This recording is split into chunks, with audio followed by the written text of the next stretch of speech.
बिस्मिल्लाहिर्रहमानिर्रहीम। अस्सलाम वालेकुम नाज़रीन, इरफान हाशमी आपको शो में खुशामदीद कहता हूँ। आज 27 फरवरी और दिन है इतवार का। व्यूअर्स, कुछ खबरें पाकिस्तान से हैं और कुछ खबरें यूक्रेन पर अमेरिका की जो बेरुखी है उस हवाले से हैं और इस वक्त वहाँ की क्या सूरत हाल है वो प्रोग्राम में शामिल करेंगे। लेकिन आपको बता दें कि बिलावल ने अपने लॉन्ग मार्च का आगाज़ कर दिया।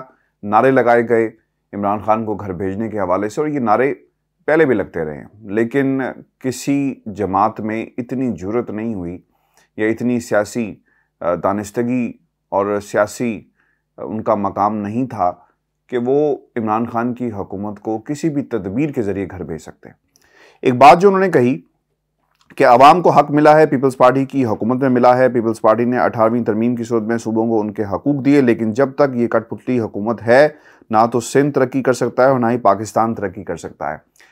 हम अपने तज्जियों के अंदर आपके सामने जो स्टेटमेंट्स रखते हैं, जो जिन लोगों से हमारी बात होती है, उस तनाजुर में जो भी हमारे ख्यालात होते हैं, हम एक बात ज़रूर कहते रहे कि ज़रदारी साहब सिंध की हुकूमत को सिर्फ चलाना चाहते हैं।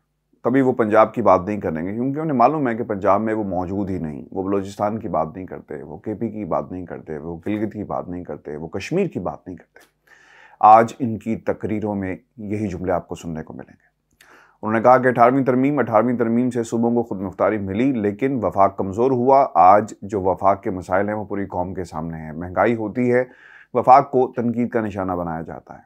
और अगर मुस्लिम पाकिस्तान पीपल्स पार्टी जिस तरह ये दावे करती है कि हमेशा पाकिस्तान में हकूक उनकी हुकूमत पे मिले, तो जितनी बार भी इनकी हुकूमत आई हालात बेहतर होते, लेकिन ऐसा नहीं है। तो बिलावल साहब, पहले आप रिविज़िट करें अपनी सियासत को और फिर कौम के सामने झूठ बोलिएगा, बेशक जो आप लॉन्ग मार्च कर रहे हैं। और मैं आपको ये भी बात बताऊं कि ये लॉन्ग मार्च सिंध के अंदर इसकी हालत कुछ और होगी और जब ये पंजाब में दाखिल होगा इसकी हालत कुछ और होगी, क्योंकि पंजाब के अंदर इन्हें लोगों की और सपोर्ट की ज़रूरत है, इसलिए ये सारा ड्रामा जो है तहरीक दम-ए-एतमाद का रचाया जा रहा है। पाकिस्तान पीपल्स पार्टी ने हमेशा सियासत से फ़ायदा उठाया, सियासी हालात से फ़ायदा उठाया, और ये एक सिलसिला है अपने इस लॉन्ग मार्च को कामयाब बनाने के लिए।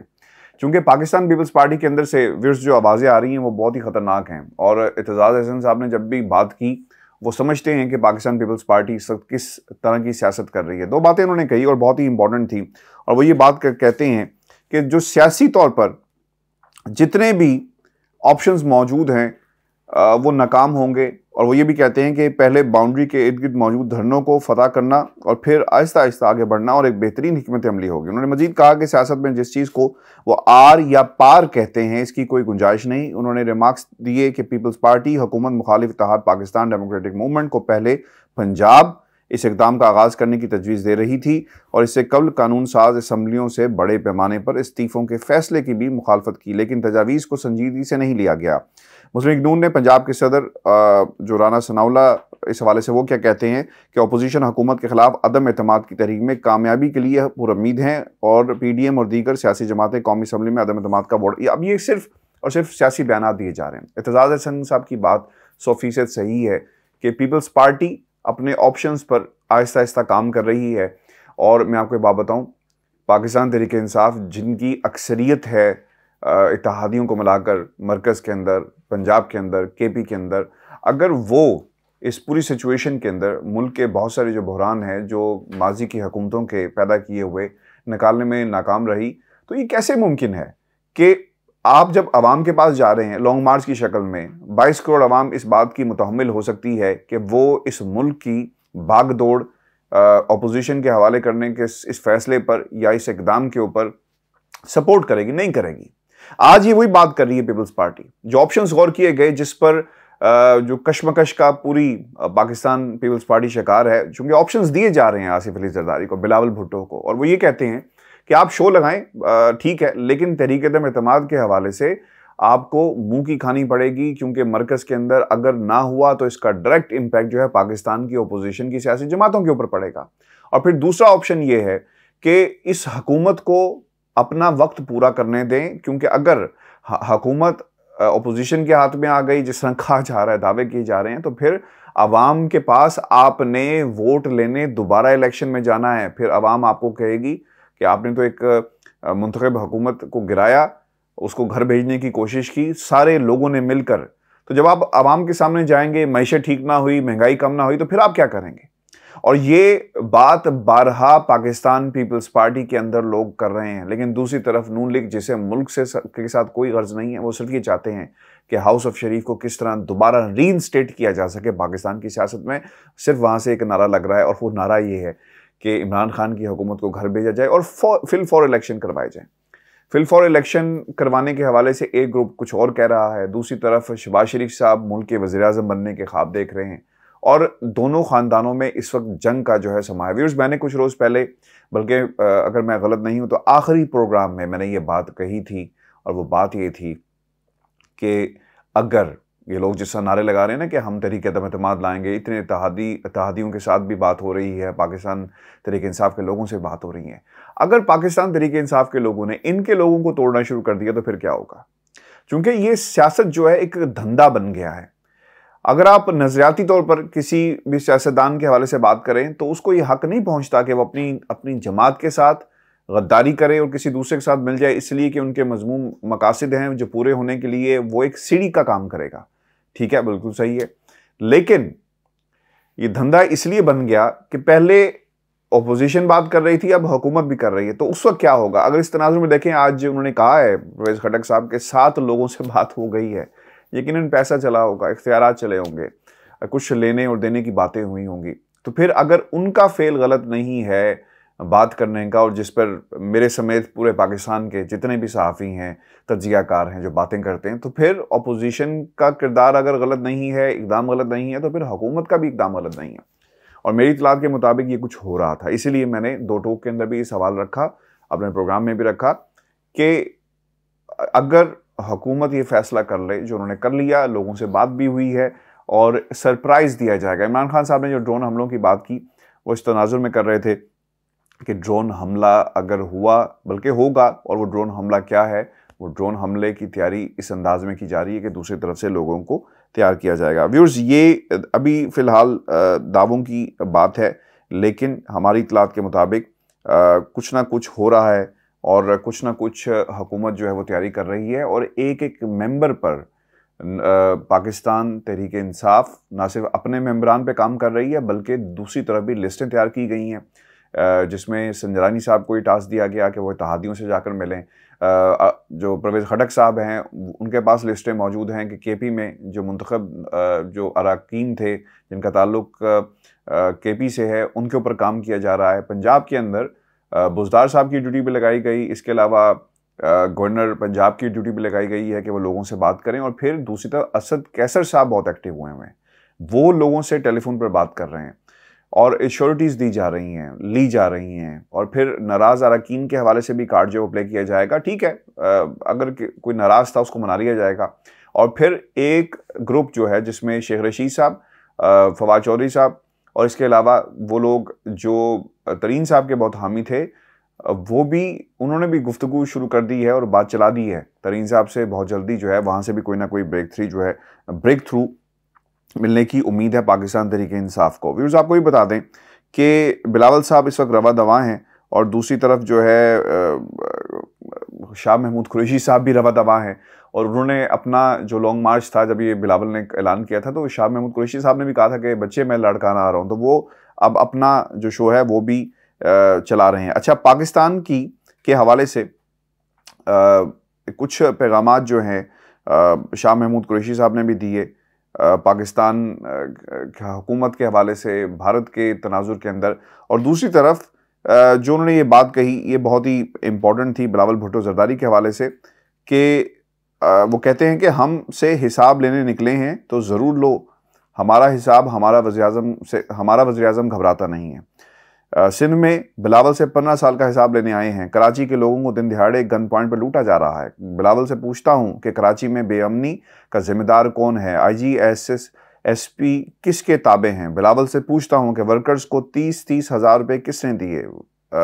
आज कराची से निकलने से पहले लोग अमन व अमा से मुतल्लिक सवाल करेंगे। सर्वे के मुताबिक 5% पंजाब के लोगों ने पीपल्स पार्टी को वोट देने का कहा, जबकि खैबर पख्तूनख्वा के बल्दियाती इंतखाबात में पीपल्स पार्टी को एक तहसील की सीट मिली। अच्छा, ये बड़ी ग्राउंड रियलिटीज़ हैं, कोई लोग इस पर बात नहीं करता, और हम इन बाज़ करैक्टर्स को ज़िंदा रखने की कोशिश करते हैं। पाकिस्तान की अवाम व्यूअर्स कुछ और तरह सोच रही है। पाकिस्तान की अवाम के मसाइल क्या हैं? पाकिस्तान की अवाम के मसाइल हैं कि रोटी मिलनी चाहिए, अमन व अमा की सूरत हाल हो, बच्चे जब घर से वापस जाएँ, बाहर जाएँ तो उन्हें इत्मीनान हो कि उन्होंने ज़िंदा वापस घर जाना है। ये हालात हैं। आम आदमी की यही ज़रूरियात हैं। आम आदमी अपने बच्चों के लिए बेहतरीन मुस्तकबिल तालीम की शक्ल में देखता है। आम आदमी सेहत के मसाइल को देखता है। आपको अब ये सोचना है कि क्या ये सारी बातें नून लीग ने आपकी पूरी की या फिर ये हाउस ऑफ शरीफ को बचाने में लगे रहे। आइंदा इंतखाबात की मैं व्यूअर्स बात कर रहा हूँ। तहरीक इंसाफ ने जो नारा लगाया एहतसाब का, वो किस हद तक पूरा हुआ इस पर भी सोचना पड़ेगा। लेकिन इस एहतसाब का फ़ायदा क्या होगा आम आदमी को? एहतसाब आपने किया, जो काली भेड़ें थी उसे सिस्टम से बाहर निकाल दें, फिर फ़ायदा होगा। सिस्टम दोबारा रिजुविनेट करे, दोबारा से उसे बनाया जाए, रीइंस्टेट किया जाए, फिर फ़ायदा होगा। लेकिन इसको साफ करते करते 3 साल का वक्त गुजर गया, 1.5 साल बाकी है। अब इन 1.5 सालों में इमरान खान ने आम आदमी को सेहत कार्ड पंजाब में फराहम किया। इसका फ़ायदा होगा। सक्सेस स्टोरीज आ रही हैं। अगर नहीं है तो आप कमेंट सेक्शन में जिन लोगों को सेहत कार्ड दिया गया, फ़ायदा नहीं पहुंचा, ज़रूर बताएं। इस पर इंशाल्लाह हम आवाज़ जो है ज़रूर बुलंद करेंगे आपकी। तो ये तमाम चीज़ें लोग देखते हैं। 18वीं तरमीम की वो बार बार, यानी वो ऐसे कार्ड जो पहले ही खेल दिए गए, उस पर बात करते हैं। अब देखें, जब महंगाई आती है, ये समझने की बातें हैं। उस वक्त आप वफाक को इसकी जिम्मेदारी ठहराते हैं, लेकिन सूबों ने जो इकदामात करने हैं, जो सूबों के पास जो पैसा मौजूद है, वो कितना बाकी फैक्टर्स पर काम करते हुए उस पर अमल दरामद किया जाता है। चूँकि तालीम का जहाँ तक मामला है, सेहत का मामला है, बहुत सारे ऐसे शोबे हैं, ऐसे एरियाज़ हैं जो सूबों का मामला है, उसका वफाक से ताल्लुक़ नहीं है, लेकिन जो जिम्मेदारी है वो वफाक पर डाल दी जाती है। तो व्यूअर्स, ये सूरत हाल इस पाकिस्तान के सियासी मंजरनामे के ऊपर है। और मैं आपको बात बताऊँ, लंदन के अंदर रोज़ाना की बुनियाद पर बैठकें हो रही हैं। नवाज शरीफ साहब के गाल बिल्कुल लाल हैं, अच्छी सेहत में हैं, बाहर जब निकलते हैं तो हंसते मुस्कुराते हैं, लोगों से मिलते हैं।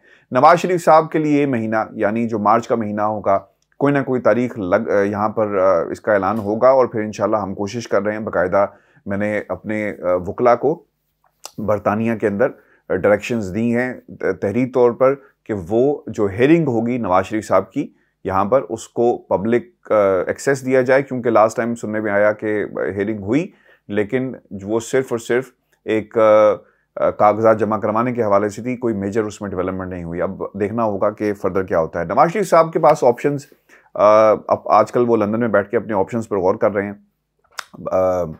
आबिद शेर अली रोज़ाना नए से नए कोट पहनकर बाहर अंदर उनकी आनियाँ जानियाँ देखने वाली होती हैं। एवनफील्ड के बाहर, हसन नवाज के दफ्तर के बाहर, और फिर बाकी जो करैक्टर्स हैं वो भी नवाज शरीफ साहब के साथ होते हैं। तो अब ये एक ऐसा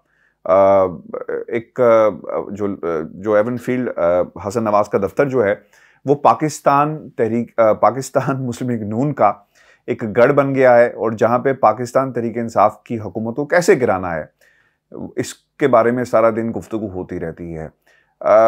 आपको ये बता दूं, कल की तारीख याद रखिएगा। आज 27 फरवरी इतवार का रोज़ है, कल है 28 फरवरी पीर।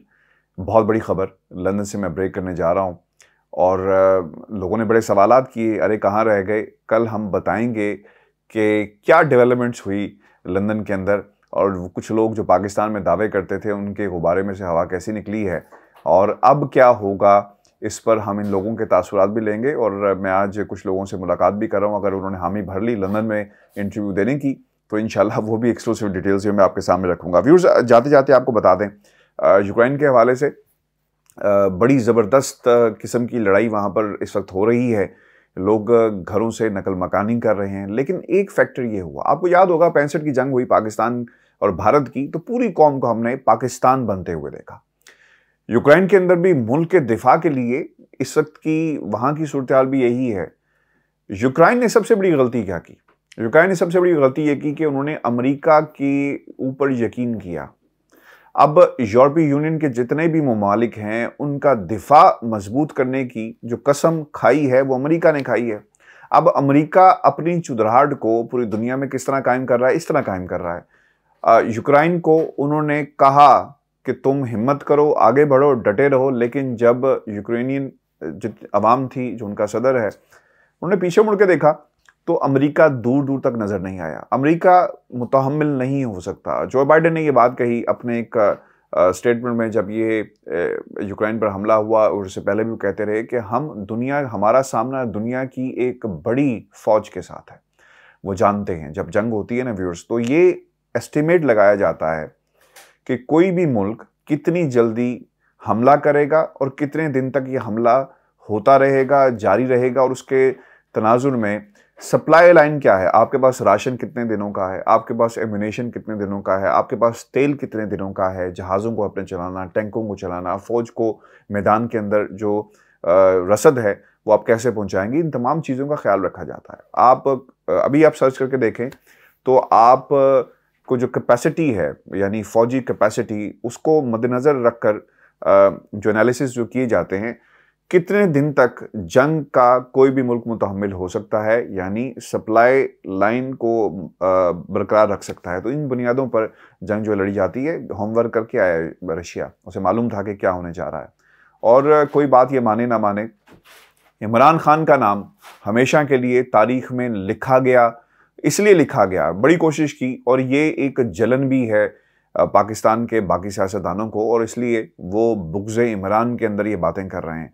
जब भी अमेरिका और जो दुनिया की अब ये जो बातें हो रही है ना कि तीसरी जंग अजीम से बचाने के लिए अमेरिका कहता है कि हमने इसलिए पाबंदियां लगा दी कि अगर इनको टाइट किया जाए, जब टाइट करेंगे तो ऑब्वियसली फिर ये ख्याल करेंगे कि भाई हमने आगे बढ़ना है या नहीं बढ़ना।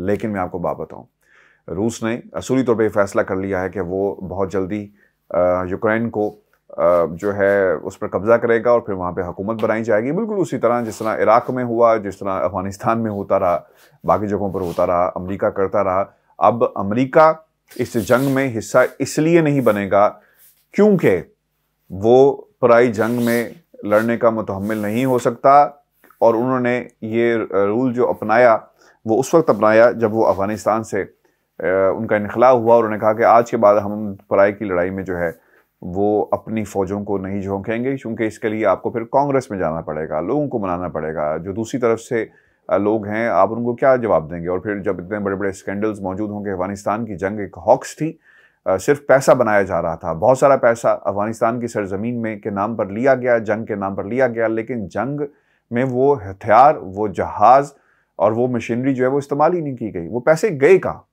वो पैसे जो है वो कुछ सेनेटर्स की जेबों में चले गए, और पेंटागन में ये रिपोर्ट्स मौजूद हैं। इस पर मैं पहले भी बात कर चुका हूँ। व्यूअर्स, अपने कमेंट्स भेजिएगा, चैनल को सब्सक्राइब कीजिएगा, और इंशाल्लाह मैंने ऑन द डेली बेसिस मैंने अभी फैसला किया कि कोशिश करें कि एक सुबह हम वीडियो करें, एक शाम को, और फिर अगेन एक जो है वो हम सुबह करें, ताकि जो खबरें बहुत सारी रह जाती हैं जिन पर बात नहीं होती, और फिर खबरें पुरानी हो जाती हैं, और फिर जब हमारा तज्जिया आता है तो लोग उस पर बुरा मानते हैं। तो इंशाल्लाह मीनवाइल शाहीन सबाई साहब भी हमें रेगुलरली ज्वाइन करेंगे। थोड़ी सी उनकी तबीयत ख़राब थी, दुआ कीजिएगा उनके लिए, और इंशाल्लाह मेरी कोशिश ये है कि मैं मज़ीद जो है प्रोग्राम के अंदर सेगमेंट्स भी हम लेकर आएँ, और आप लोगों को भी अपने प्रोग्राम में शामिल करें। आपके कमेंट्स की शक्ल में। इजाज़त दीजिए, अल्लाह ने के बाद।